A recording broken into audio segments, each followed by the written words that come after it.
Shalom, selamat pagi.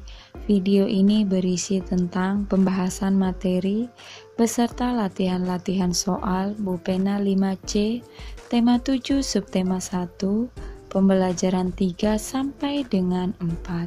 Silakan disimak dan jangan lupa di-subscribe ya, supaya tidak ketinggalan dengan video-video selanjutnya. Pembelajaran 3, Muatan Bahasa Indonesia KD 3.5 dan 4.5. Menggali informasi teks narasi sejarah secara lisan. Untuk menggali informasi dari teks lisan, kamu perlu mendengarkan teks yang dibacakan dengan seksama. Setelah itu, catatlah informasi penting dari teks, seperti nama peristiwa, tokoh, tempat, dan penyebab terjadinya peristiwa. Dengan mencatatnya, kamu dapat membaca kembali dan mengingat semua informasi penting yang telah kamu dengar. Kamu juga dapat menjawab pertanyaan yang disajikan sesuai dengan isi teks yang telah kamu dengar. Bupena halaman 94, latihan muatan bahasa Indonesia KD 3.5 dan 4.5. Tuliskan 6 pertanyaan menggunakan kata tanya 5W 1H berdasarkan paragraf narasi sejarah di buku Bupena halaman 94. Jawabannya, yang pertama, kata tanya siapa? Pertanyaannya, siapa nama Gubernur Jenderal Belanda yang dikenal kejam karena membuat rakyat menderita? Jawabannya, Herman Willem Daendels. 2. Kata tanya apa? Pertanyaannya, apa yang dilakukan Gubernur Jenderal Belanda untuk memaksa rakyat Indonesia membuat jalan dari Anyer hingga Panarukan? Jawabannya, memberlakukan sistem kerja rodi. 3. Kata tanya di mana? Pertanyaannya, di mana wilayah rakyat Indonesia dipaksa untuk membangun sebuah jalan? Jawabannya, dari Anyer hingga Panarukan. 4. Kata tanya kapan? Pertanyaannya, kapan VOC dibubarkan? Jawabannya, pada tahun 1799. 5. Kata tanya mengapa? Pertanyaannya, mengapa rakyat Indonesia banyak yang sakit, bahkan meninggal dunia karena kelaparan? Jawabannya, karena rakyat Indonesia dipaksa bekerja oleh pemerintah Belanda tanpa diberi upah sedikit pun.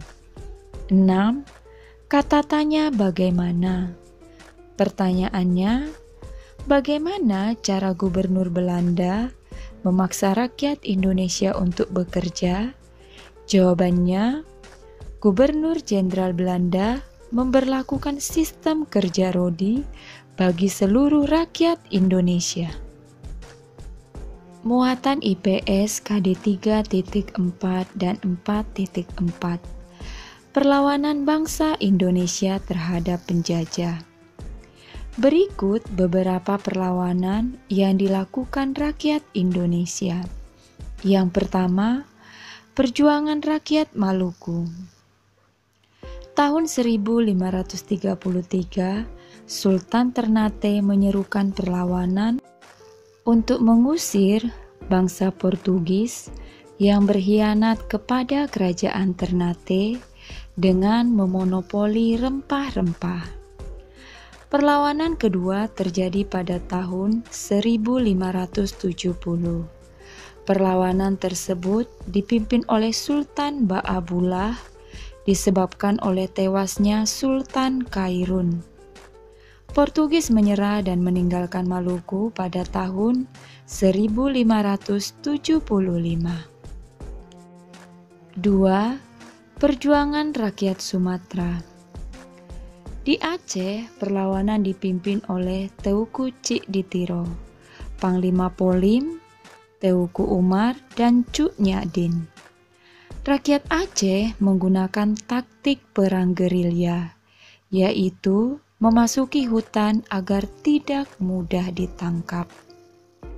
Perlawanan rakyat Sumatera Utara dipimpin oleh Si Singa Mangaraja XII.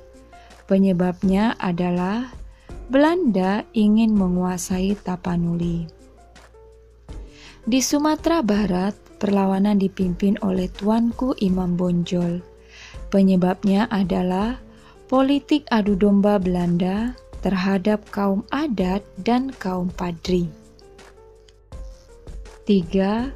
Perjuangan rakyat Jawa.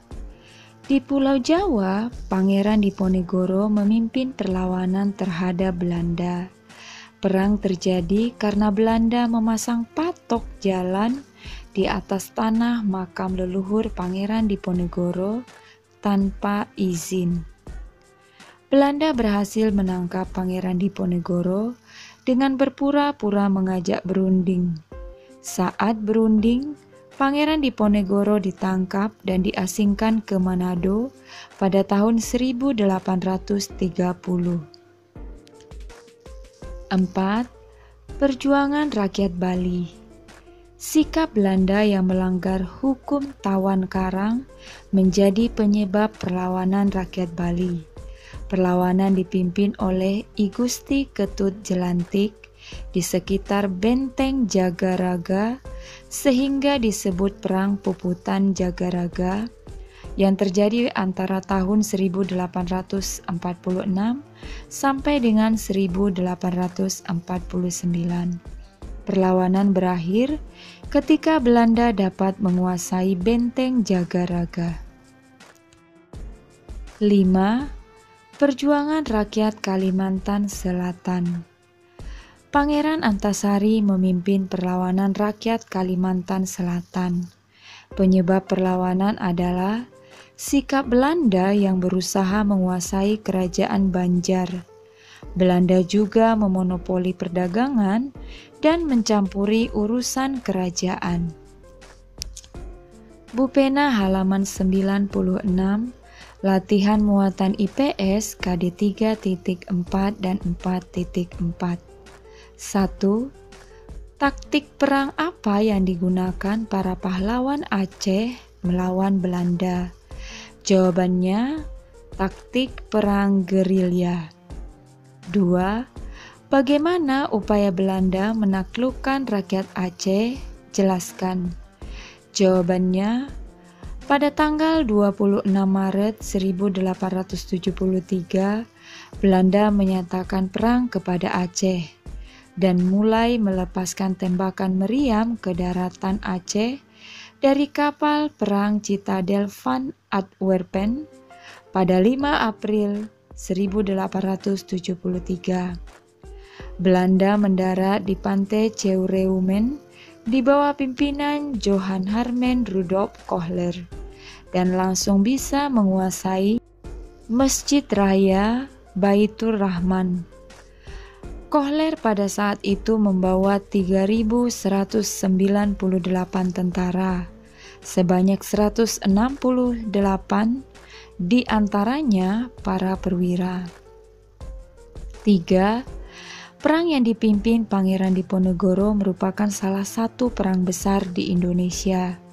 Namun, bentuk perlawanan tersebut dapat dimenangkan oleh Belanda.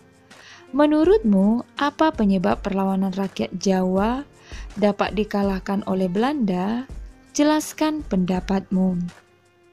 Jawabannya, Belanda berhasil menangkap Pangeran Diponegoro dengan berpura-pura mengajak berunding. Saat berunding, Pangeran Diponegoro ditangkap dan diasingkan ke Manado pada tahun 1830. 4. Siapakah yang memimpin perlawanan rakyat Bali terhadap Belanda? Jawabannya, I Gusti Ketut Jelantik. 5. Buatlah sebuah ringkasan mengenai perlawanan rakyat Indonesia terhadap Belanda di beberapa wilayah? Jawabannya, pada tahun 1533, Sultan Ternate mengusir bangsa Portugis yang memonopoli rempah-rempah. Perlawanan kedua pada tahun 1570 dipimpin oleh Sultan Baabullah disebabkan oleh tewasnya Sultan Kairun. Portugis menyerah dan meninggalkan Maluku pada tahun 1575. Perjuangan rakyat Aceh dipimpin oleh Teuku Cikditiro, Panglima Polim, Teuku Umar, dan Cut Nyadin. Rakyat Aceh menggunakan taktik perang gerilya. Perlawanan rakyat Sumatera Utara dipimpin oleh Sisinga Mangaraja XII yang disebabkan Belanda ingin menguasai Tapanuli. Perlawanan rakyat Sumatera Barat dipimpin oleh Tuanku Imam Bonjol yang disebabkan politik adu domba Belanda terhadap kaum adat dan kaum Padri. Perjuangan rakyat Jawa dipimpin oleh Pangeran Diponegoro yang disebabkan Belanda memasang patok jalan di atas tanah makam leluhur Pangeran Diponegoro tanpa izin. Belanda berhasil menangkap Pangeran Diponegoro dengan berpura-pura mengajak berunding. Saat berunding, Pangeran Diponegoro ditangkap dan diasingkan ke Manado pada tahun 1830. Perjuangan rakyat Kalimantan Selatan dipimpin oleh Pangeran Antasari yang disebabkan oleh sikap Belanda yang berusaha menguasai kerajaan Banjar. Belanda juga memonopoli perdagangan dan mencampuri urusan kerajaan. Muatan PPKN KD 3.3 dan 4.3. Faktor-faktor penyebab keberagaman bangsa Indonesia. Ada beberapa faktor penyebab terciptanya masyarakat yang majemuk di Indonesia, yaitu 1. Faktor letak geografis negara Indonesia yang dilalui garis khatulistiwa. 2. Faktor sejarah Indonesia, yaitu adanya percampuran budaya asing. 3. Faktor keberagaman kenampakan alam di Indonesia, karena wilayah Indonesia terdiri atas pulau-pulau. Bupena halaman 97 latihan muatan PPKN KD 3.3 dan 4.3. 1. Bagaimana proses terjadinya percampuran budaya Indonesia dengan bangsa asing? Jawabannya, percampuran budaya Indonesia dengan bangsa asing disebabkan oleh faktor sejarah Indonesia akibat kedatangan bangsa penjajah yang cukup lama dan berbaur dengan masyarakat sehingga tercipta budaya baru. 2. Mengapa keberagaman kenampakan alam Indonesia dapat memengaruhi terbentuknya keberagaman dalam budaya masyarakat di Indonesia? Jawabannya, karena wilayah Indonesia terdiri atas pulau-pulau yang mengakibatkan masyarakat antar pulau sulit berhubungan satu sama lain. Akibatnya, setiap pulau yang terisolasi mengembangkan cara hidupnya masing-masing berdasarkan kondisi alam di pulau tersebut, sehingga menciptakan budaya yang khas dan berbeda satu dengan yang lain. 3. Tuliskanlah 3 jenis keberagaman di Indonesia dan berikan masing-masing 3 contohnya. Jawabannya, A. Keberagaman suku. Contohnya suku Asmat, suku Baduy, dan suku Dayak. B. Keberagaman bahasa. Contohnya bahasa Jawa, bahasa Sunda, dan bahasa Batak. C. Keberagaman agama. Contohnya agama Islam, Kristen Protestan, Hindu, Buddha, dan Konghucu.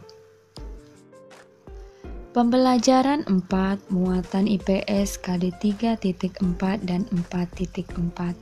Perkembangan pergerakan nasional Indonesia. Secara umum, munculnya kebangkitan pergerakan nasional di Indonesia dipengaruhi oleh beberapa faktor seperti faktor internal dan faktor eksternal. Faktor internal meliputi 1. Penderitaan rakyat akibat penjajah. 2. Lahirnya golongan-golongan terpelajar dan cendekiawan. 3. Sejarah kejayaan hidup kerajaan-kerajaan Indonesia di masa lalu. Faktor eksternalnya, yang pertama, kemenangan Jepang atas Rusia dalam perang pada tahun 1905. 2. Masuknya paham baru seperti nasionalisme dan demokrasi. 3. Kebangkitan nasional negara-negara tetangga seperti India dan Filipina. Tumbuhnya organisasi-organisasi menjadi awal dimulainya masa pergerakan nasional. Secara umum, masa pergerakan nasional Indonesia dapat dibedakan menurut sifatnya, yaitu masa kebangkitan nasional periode tahun 1900-an. Karakteristik organisasi, babak baru, perjuangan bangsa Indonesia melalui organisasi di bidang pendidikan, politik, ekonomi, maupun sosial budaya. Contoh organisasinya Budi Utomo, Serikat Islam, Indise Party, dan Muhammadiyah. Masa radikal periode tahun 1920 sampai dengan 1927. Karakteristik organisasi, pergerakan politik menggunakan taktik non-kooperatif yang keras terhadap penjajah, mendorong semangat kebangsaan dan persatuan melalui rapat-rapat umum, surat kabar, dan lembaga pendidikan. Contoh organisasinya, Perhimpunan Indonesia atau PI, Partai Komunis Indonesia, dan Partai Nasional Indonesia. Masa moderat pada tahun 1930-an. Karakteristik organisasi, pergerakan politik menggunakan taktik kooperatif dengan penjajah, memperjuangkan kepentingan rakyat dengan mengirimkan wakil-wakilnya dalam Dewan Perwakilan Rakyat. Contoh organisasinya Parindra dan Gerindo. Bupena halaman 98, latihan muatan IPS KD 3.4 dan 4.4. 1. Apa yang menjadi penanda dimulainya masa pergerakan nasional di Indonesia? Jawabannya, berkembangnya pendidikan pada abad 19 melahirkan golongan terpelajar. 2. Menurut pendapatmu, mengapa pendidikan menjadi hal yang penting bagi pergerakan nasional melawan penjajah? Jawabannya, karena dengan pendidikan akan lebih mudah menggapai cita-cita, terutama cita-cita nasional untuk mencapai kemerdekaan bagi bangsa yang masih terjajah. 3. Tuliskan faktor-faktor internal dan eksternal yang menyebabkan munculnya pergerakan nasional.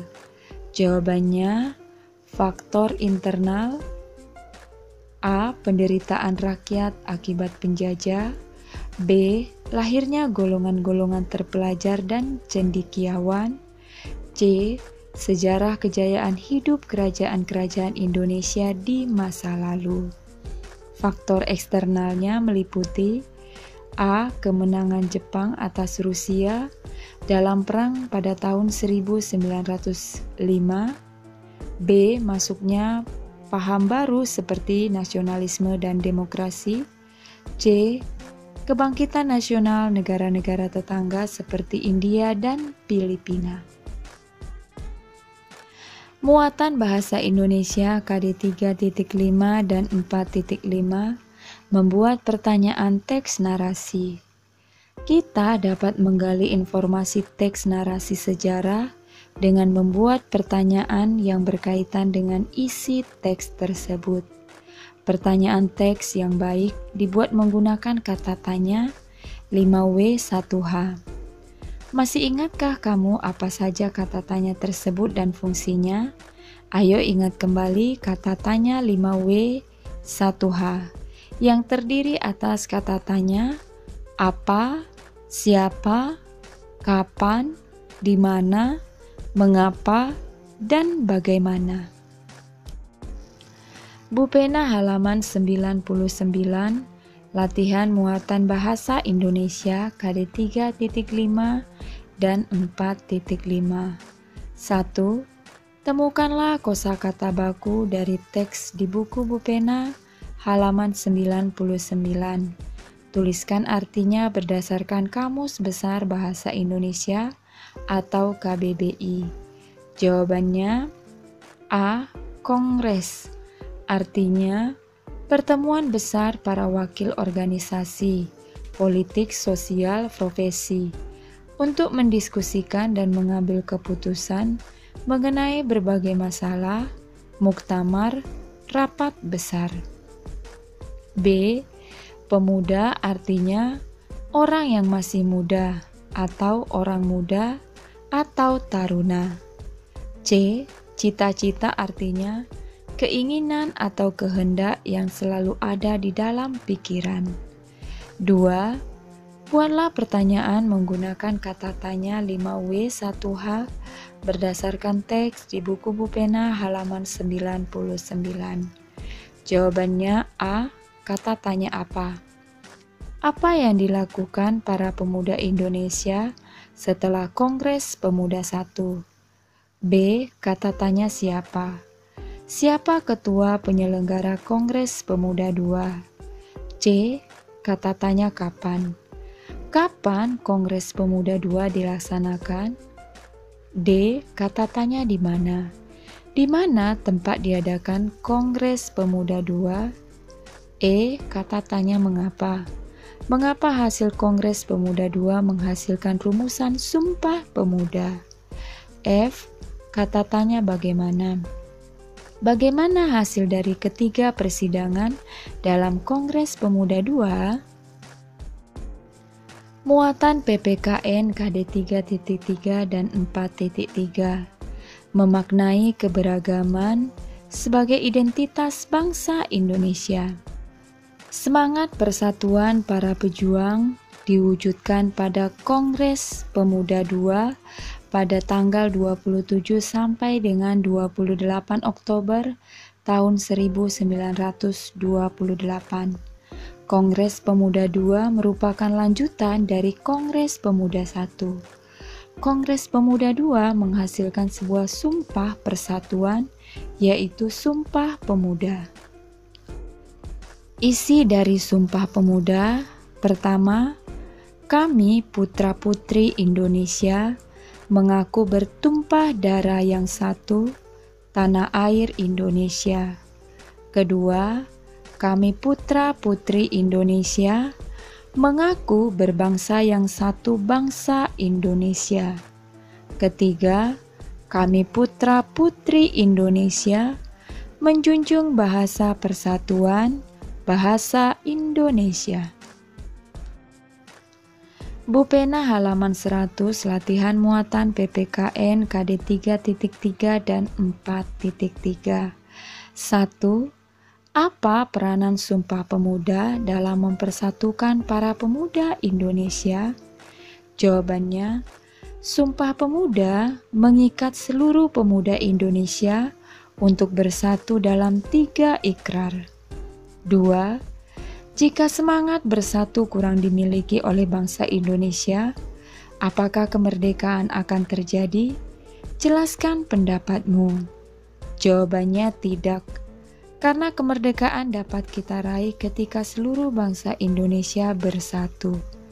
3. Tuliskan tugasmu sebagai pelajar dalam mengamalkan isi Sumpah Pemuda. Jawabannya 1. Berteman dengan tidak membedakan ras, suku, dan agama. 2. Menerima dan menghargai keberagaman suku bangsa, budaya, adat istiadat, dan agama orang lain. 3. Tidak merasa kebudayaan dan kebiasaan suku budaya sendiri lebih baik daripada suku budaya lain. 4. Ikut hadir dalam menyaksikan pentas kesenian daerah. 5. Turut serta mengembangkan dan melestarikan budaya daerah di Indonesia. Sekian saja pembahasan hari ini. Shalom.